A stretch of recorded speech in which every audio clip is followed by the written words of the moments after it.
जब बाबू साहेब बुलावेले तो गोरी रौटी से बाहर न आवेलू, रौटी से बाहर न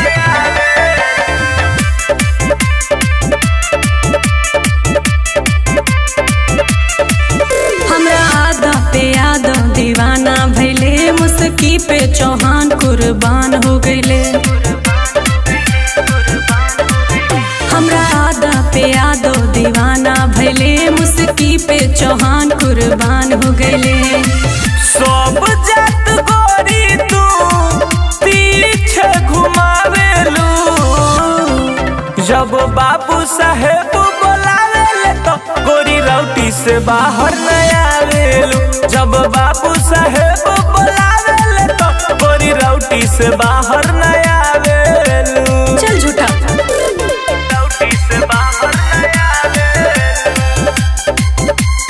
रौटी से बाहर न आवेलू।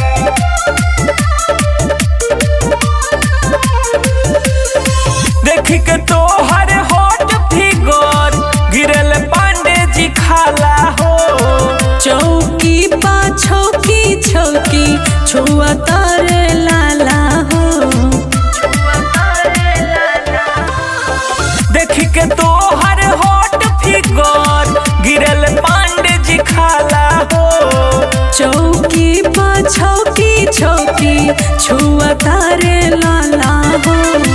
भेपर चिकन चिकन फेस चमकावेलू, जब बाबू साहेब बुलावेले तो गोरी रौटी से बाहर न आवेलू, जब बाबू साहेब बुलावेले तो गोरी रौटी से बाहर न आवेलू, जब बाबू साहेब बुलावेले तो गोरी रौटी से बाहर न आवेलू,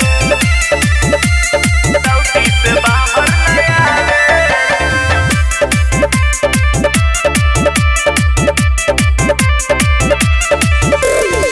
चालू बारू माल माला माल होके जइहा हो, हल चल दिनेश जी नोट हाथ में धरैहा हो। चालू बारू माल माला माल होके जइहा हो, हल चल दिनेश जी नोट हाथ में धरैहा हो।